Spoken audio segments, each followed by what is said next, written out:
오늘은 마태와의 산책 15번째 시간입니다. 그리고 산상수훈 7번째 시간입니다. 산상수훈의 가장 큰 의미가 무엇이냐 말하면 예수께서 다시 말하면 그 복음의 당사자이신 예수께서 입을 열어서 이제 가르치기 시작하셨다. 그것이 산상수훈이 갖는 아주 각별한 이유다. 그런 얘기를 했습니다. 예수가 그렇게 입을 열어 가르쳤음에도 불구하고 예나 지금이나 우리가 육의 형통함을 복이라고 여기는 어떤 그런 경향은 어쩔 수가 없는 것 같아요. 그만큼 우리가 사는 데 있어서 현재의 우리 육을 입고 있는 우리 육에 관련된 사람들이 비중이 크다는 것을 반증하는 거겠죠.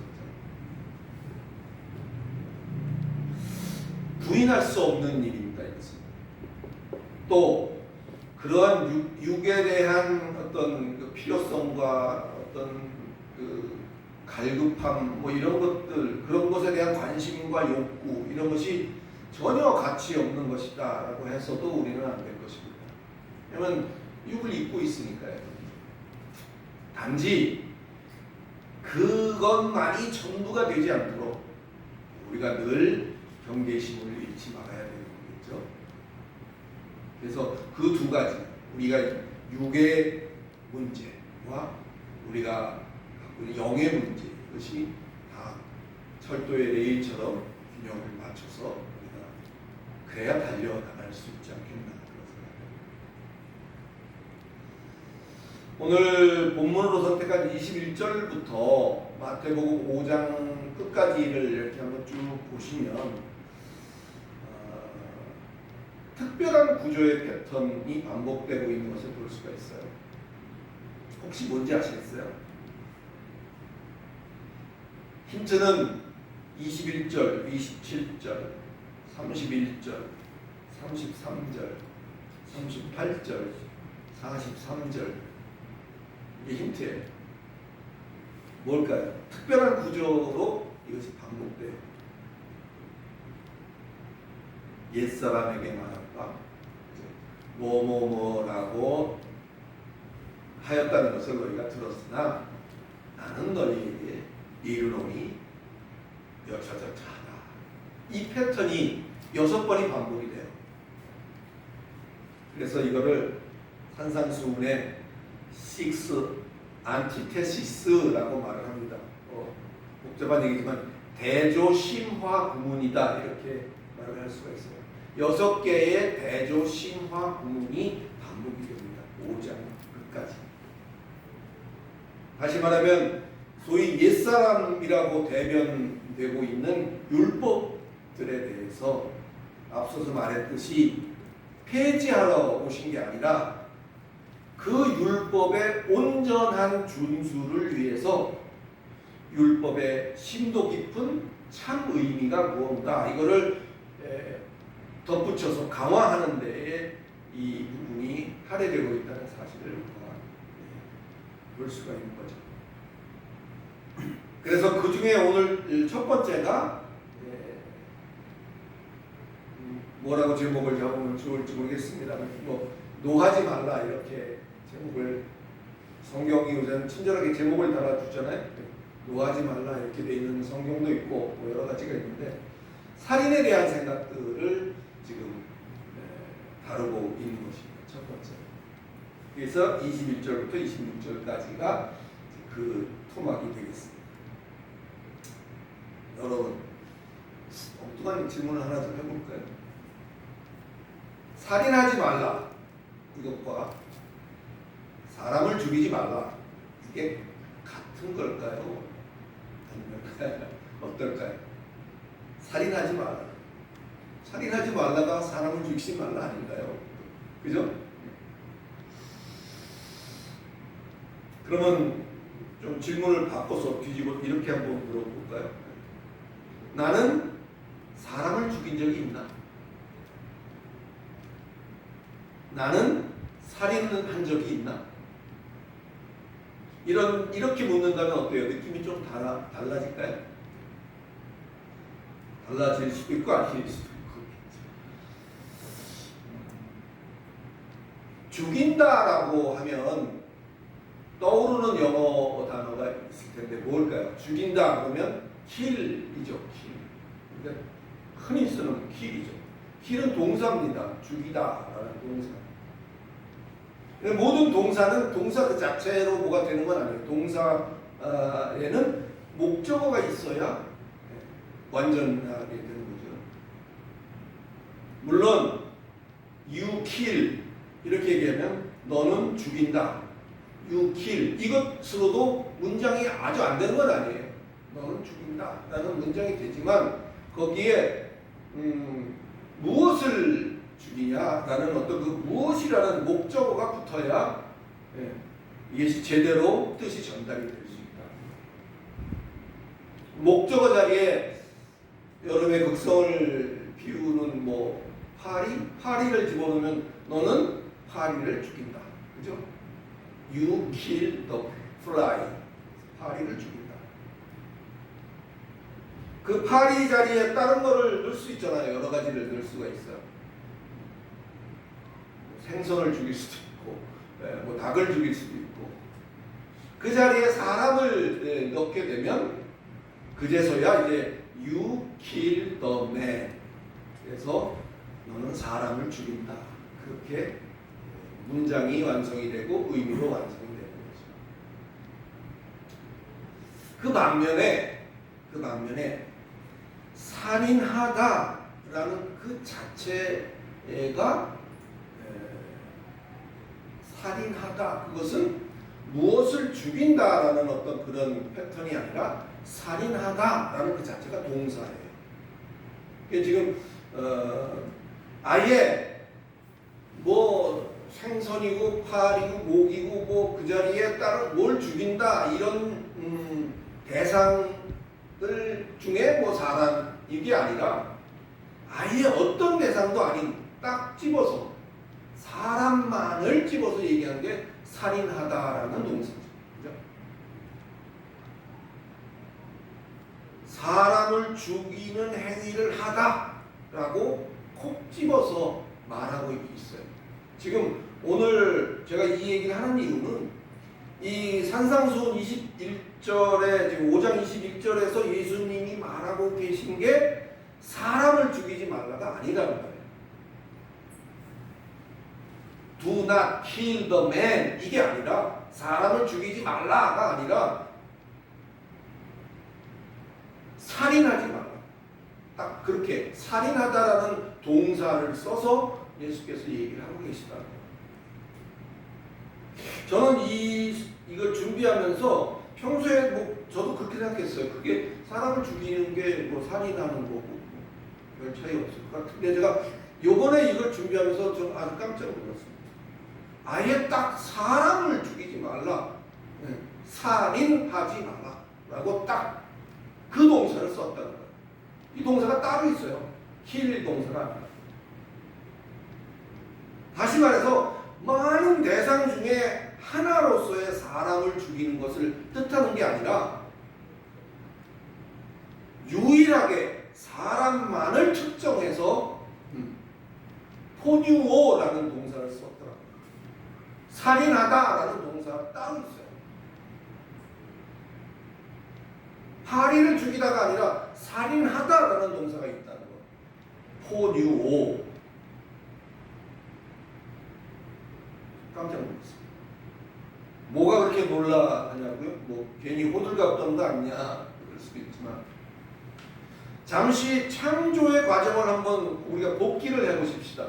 창세기 1장을 한번 보면요, 뭐 다 아시겠습니다만 창세기 1장에는 뭐 이제 캡처에로 시작해서 이것 쭉 만드는 과정들을 거기 기록했잖아요, 그죠? 그래서 첫째 날은 둘째 날 쭉 이렇게 해서 사람을 몇째 날 만들어요? 사람은 여섯째 날 사람을 만들잖아요. 그게 보면 쭉 그런 얘기가 나오는데 맨 마지막인 여섯째 날에 사람을 지으시죠. 그리고 나서는 이제 제7일은 안식일로 이제 아시죠? 맨 마지막 날 사람을 지으셨다는 이 말은 이 날의 사람 창조를 위해서 다섯째까지의 모든 창조를 준비하셨다. 이렇게 이해하셔도 틀림이 없습니다. 그 모든 과정, 하늘과 땅을 만들고 뭐 궁창을 만들고 뭐 이렇게 저렇게 쭉 다섯 날까지의 그 창조는 오직 엿새 날의 사람을 위해서 그 모든 것들을 예비하셨다. 할렐루야. 1장 26절에 보니까 그렇게 써있죠. 또 하나님이 이르시되 우리의 형상을 따라 우리의 모양대로 우리가 사람을 만들고 그들로 바다와 물고기와 하늘의 새와 가축과 온 땅에 기는 모든 것을 다스리게 하자.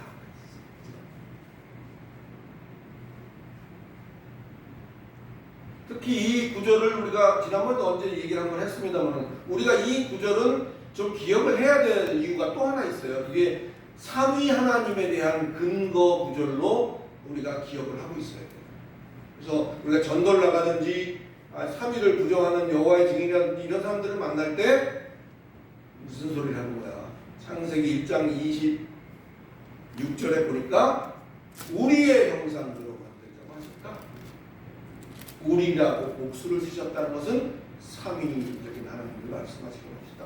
그래서 특별히 우리는 1장 26절을 기억해야 됩니다만은 오늘 본문에서는 1장 26절이 하나님이 우리를 만드신 그것을 거기 기록하고 계시잖아요. 하나님의 형상과 하나님의 모양대로 우리를 지으셨다라고 거기에 기록해놓고 계시죠. 여기 형상이라고 번역한 젤렘이라는 단어는 히브리어인데 젤렘이라는 단어는 외모 내지는 뭐 겉모습 뭐 이런 의미가 포함되어져 있는 하나님의 대표 이미지를 말하는 것이 젤렘입니다. 그러니까 우리가 눈 감고 하나님 뭐 기도를 하거나 뭘 할 때 하나님 이렇게 떠올릴 때 우리 속에 전체적으로 총체적으로 떠오르는 대표 이미지가 젤렘입니다. 그 하나님의 형상이죠. 이 대표 이미지는 우리가 이렇게 생겼잖아요. 머리 있고 팔 있고 다리 있고 이렇게 그죠? 이렇게 생겼잖아요. 이런 이미지도 하나님의 그럼 하나님도 이렇게 똑같이 생기셨을까? 그렇게 우리는 이해할 수도 있고요. 하나님의 형상을 따라 지었다는 것이 그런 하나님 하면 떠오르는 그런 대표 이미지를 포함한 외모와 겉모습까지도 포함된 이 이미지를 말하는데 이것은 하나님의 모든 권위, 하나님의 모든 권위까지를 총체적으로 아우르는 말이 이 젤렘이다. 이렇게 생각하시면 됩니다. 그럼 모양이라는 건 뭐냐? 모양이라는 것은 드무트라는 말을 썼는데 드무트는 좀 더 추상적인 거예요. 어떻게 보면 좀 더 추상적이고 본질적인 속성, 하나님의 속성, 본질적인 속성을 거기에 특화된 표현이 드무트다. 그래서 하나님의 형상과 모양이라는 것은 젤렘과 드무트 이것이 하나님 전체를 말하고 있는 것이다. 2장에 가면 조금 더 여기 구체적으로 나온 게 있죠. 그 잘 아시는 겁니다. 2장 7절입니다. 2장 7절. 누가 한번 읽어보시죠.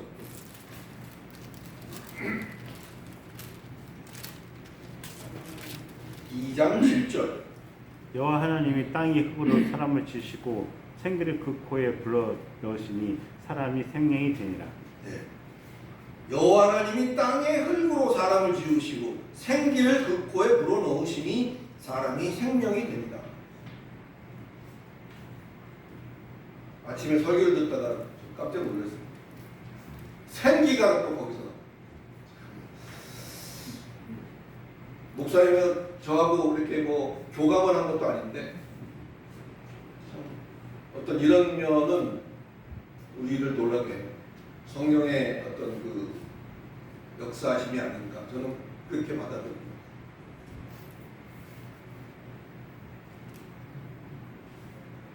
흙으로 빚어서 생기를 넣으셨다. 어디다 넣으셨어요? 생기를? 거기 성경에 네? 생기를 코, 그죠? 생기를 코에다 불어넣으셨다 그랬어요.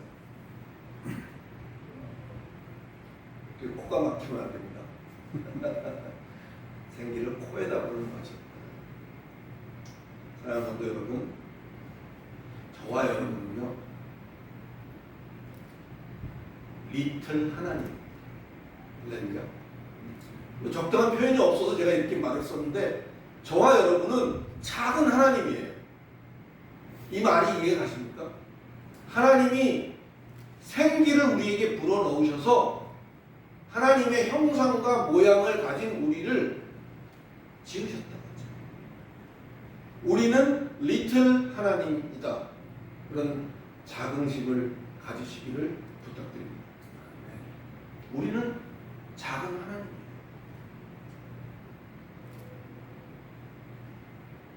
바다건 산이건 만드실 때 코끼리를 만드시건 뭐 한우를 만드시건 망고를 만드시건 간에 하나님이 그 어떤 것에게도 그냥 말씀으로 다 하셨지 생기를 불어넣으신 적은 없어요.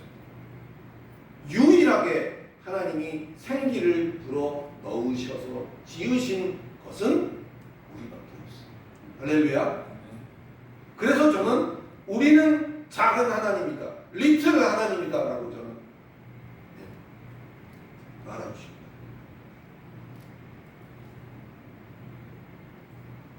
사람을 지으신 것은 이미 창세 전에 다 계획하신 것이고, 그렇게 이미 사람은 하나님 당신을 고스란히 담아낸 하나님의 작품. 할렐루야. 그렇게 하나님에게 우리는 각별한 의미였다는 사실을 깨달으시기를 그리스도 예수 이름으로 축원합니다. 우리는 하나님에게 각별한 의미예요. 그냥 단순히 도의적으로 윤리적으로 do not kill the man, 사람을 죽이지 말라라고 한 게 아니라 나를 고스란히 담아낸 그 작품인 바로 인간, 바로 사람을 살인하지 마라. 저는 이렇게 느꼈기 때문에 전율이 온 거예요. 깜짝 놀랐어요. 왜 살인하지 말라는 단어를 썼나? 사람을 죽이지 말라고도 할 수 있는 거를. 여러분, 우리는 하나님을 고스란히 담고 있는 하나님의 작품이에요. 함부로 누군가 우리를 죽여서는 안 돼요. 죽일 수도 없는 거예요. 이게 이해가 되시기 바랍니다. 왜 그렇게도 살인하지 말라가 중요한 의미인지, 그렇게 하나님을 고스란히 담고 있는 사람을 살인하는 행위는 생명 존중 뭐 이런 차원만이 아니라 하나님의 고유한 속성과 하나님의 주권, 그 주권은 뭐죠? 오직 하나님만이 부여하시고 오직 하나님만이 거두실 수 있는 권한, 생명이죠. 하나님만이 부여하실 수 있고 하나님만이 거두실 수 있는 그것을 누가 죽여? 살인하지 말라는 그것이 우리에게 소름 끼치는 이유가 있어요. 그냥 그 사람 죽이면 우리 법에도, 형법에도 나와 있잖아요. 사람을 죽이면 그 사람은 죽이게 돼 있어요. 어느 나라 법이든지 이 사람을 죽이는 행위는 상당히 중범죄로 나옵니다. 그러니까 그런 범죄를 범하지 않기 위해서 죽이지 말라라는 수준의 이해가 아니라, 적어도 크리스찬인 이해는 우리 자체가 하나님의 속성과 권한과 이런 것들을 담아내고 있는, 특별히 생기를 우리에게 불어넣으셔서 창조하신, 만드신 그 작품이기 때문에 건드리지 말라. 죽이지 말라는 거고 살인하지 말라라고 그런 동사를 특별히 만들어서 사용하고 있어요.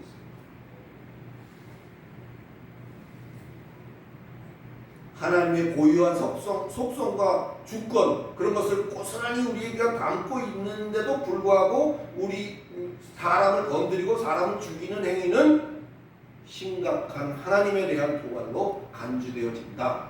할렐루야. 그래서 이것을 아주 무겁게 율법에서도 다루고 있고 어느 나라 법에서도 이것을 그렇게 다루고 있는 거예요. 이러니 뭐 깜짝 놀라지 않을 수가 있나요?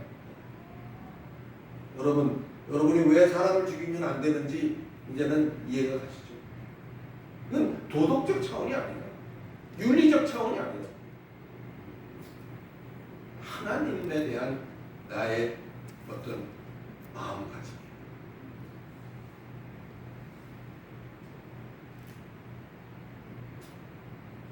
깊은 깨달음이 있으시기를 그리스도 예수 이름으로 축원합니다. 그런데 대부분의 사람들은 자신은 이런 비도덕적이고 비윤리적인 일은 한 적이 없다라고 생각을 하죠. 그러니까 이 말이 나하고는 실제적인 관계가 없는 말씀으로 느껴지잖아요. 그죠? 우리 중에 사람 죽인 사람, 물론 사고 때문에 내가 전에 무슨 교통사고를 내가 일으키는 바람에 뭐 본의 아니게 누굴 뭐 이런 얘기도 생길 수는 있지만 우리에게 사람을 일부러 죽이는 사람이 있었어요? 없잖아요. 그러니까 이게 나는 뭐 내가 사람 죽인 일이 없으니까 이 말씀은 나한테 그렇게 와닿지 않을 수 있어요. 그러나 예수님의 생각은 어떨까요? 예수님의 생각은 좀 다르잖아요. 성경을 읽고 오셨는지 모르지만 예수님의 생각은 좀 달라요. 상당히 살인하지 말라라는 그 얘기를 하시면서 굉장히 포괄적인 것에 예수님은 이야기를 하고 있어요. 직접적으로 살인에 대한 얘기보다는 상당히 포괄적으로 얘기하고 있다는 것이 굉장히 또 놀라운 일 중에 하나입니다. 설사 우리가 또는 예수님의 이 말씀을 듣는 대상이 율법에 명시한 이것을 잘 지켜서 사람을 죽인 적이 없다, 남을 죽인 적이 없다 할지라도 그게 다가 아니라는 이야기를 예수님이 하고 계십니다. 22절 이어지는 22절을 보면 형제에게 분노를 표출하고 형제에게 라카라고 욕하고 형제에게 미련하다고 무시했다면 이 모든 것이 살인보다 더한 것으로 다루게 될 것임을 가르쳐주고 있는 것이다. 할렐루야. 율법을 지키는 것은 율법은 살인하지 말라만 나와 있어요. 안 죽이면 되는 거예요. 그 지킬 수는 있지만 어쩌면 지금 여기에 말하고 예수가 말하고 있는 이런 포괄적인 내용이 다 그 안에 있다면 참 지키기 어려운 일일 수도 있겠고요. 노한다는 의미는 뭐죠? 뭐 말 그대로 화내고 미워하는 거잖아요. 화내고 미워하는 것도 그 안에 들어가요. 살인에 들어가요. 라카라고 하는 이 말은 텅 빈 놈 이런 뜻이에요. 골빈 놈 뭐 이런 정도 될 거예요. 우리 말로 한다면. 또 미련한 놈이라고 하는 거 그런 업신여기는 말의 대표적인 거죠. 우리가 다 뭐 아는 정도긴 합니다. 이런 것도 살인 얘기에 들어가고 어때요? 이쯤 되면 아까 처음에 우리가 나는 살인한 적이 없어 라고 이 말은 나하고 별 의미가 없어 라고 하는 것보다 좀 달라지지 않냐?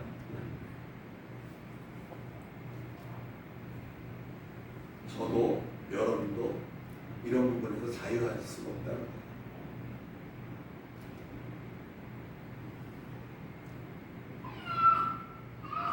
우리는 왜 노하죠?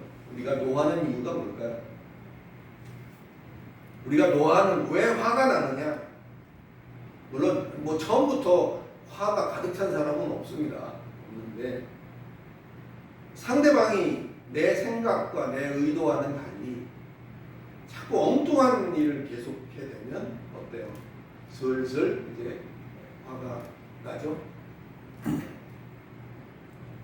처음에는 못 알아듣는 거에 대해서 뭐 한편 불쌍하기도 하고 뭐 그러다가 점점 더 어떻게 돼요? 이 화가 슬슬 차오르는 걸 우리가 느낄 수가 있어요.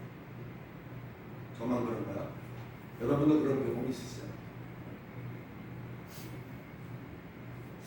근데 내 생각이라는 것이 뭘까요? 일종의 자기의라고 저는 생각합니다. 자기의. 나.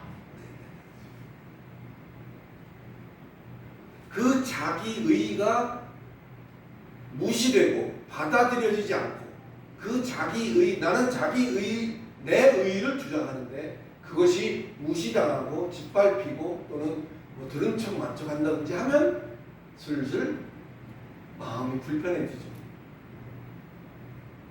증오가 싹이 트기 시작합니다. 예수만이 길이고 예수만이 생명이라는 진리, 이거 우리가 아는 진리잖아요. 우리가 죽을 때까지 설파해야 될 진리이기도 하고. 근데 이 진리에 대한 어떤 과도한 나의 열정도 오늘 그와 같은 동기가 될 수도 있다. 이게 참 어려운 거죠.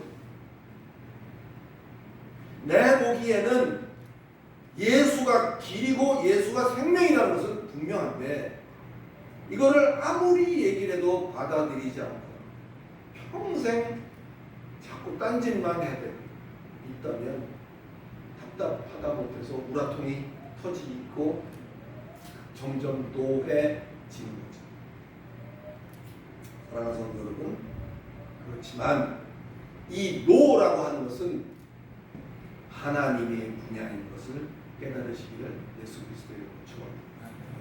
노는 우리가 부리게 합니다. 노는, 분노는 하나님의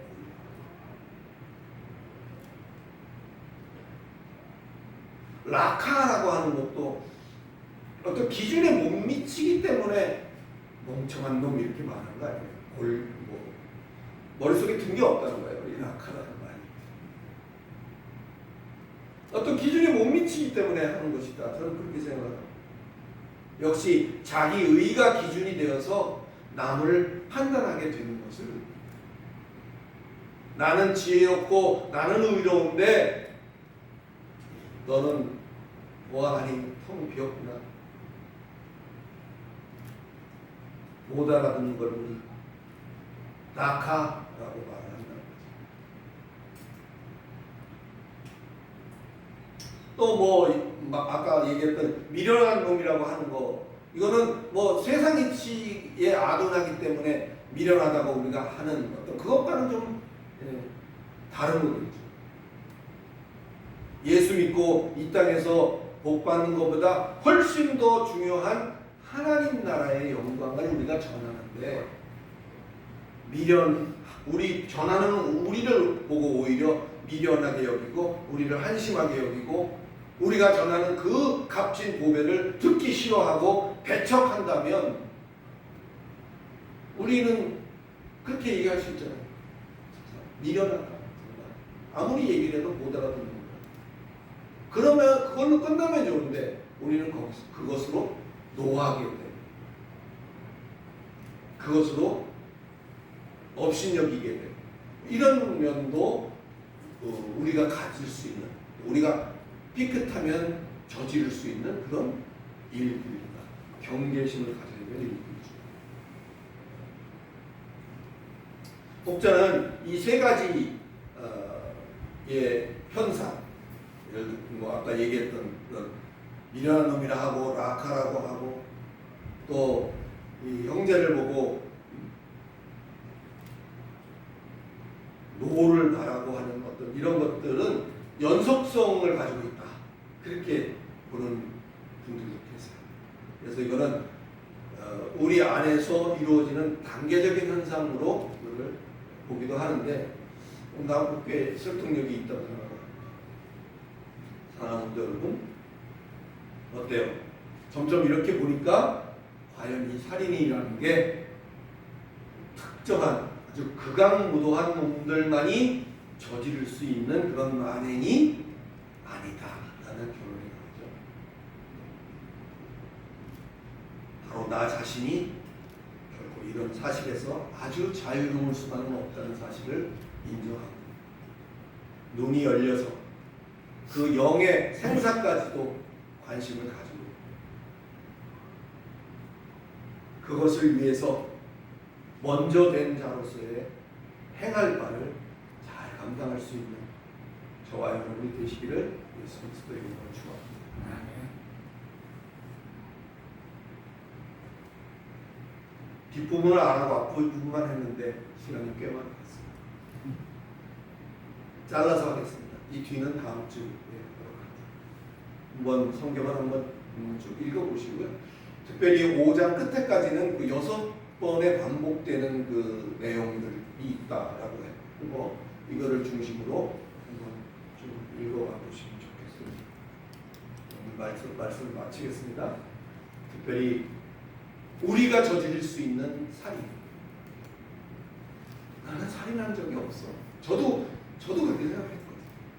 그러나 예수의 교훈은 그것보다 사람을 죽이는 그 행위보다 그 과정에 이르는 우리의 내적인 심리의 변화, 그리고 어디서부터 살인하는 일이 출발되어지는가까지 이 율법의 완성도 높은 준수를 위해서 우리의 동기까지도 살펴보라고 예수님은 우리에게 말씀하고 계십니다. 떨리는 마음을 가지고 다음 주 23절로 26절을 한번 기도해 보겠습니다. 기도하겠습니다. 거룩하신 하나님, 은혜를 감사합니다. 저도 우리가 성경을 읽으면서 나와는 아무 상관이 없는 일로 여겨질 수밖에 없는 그런 구절들도 있습니다.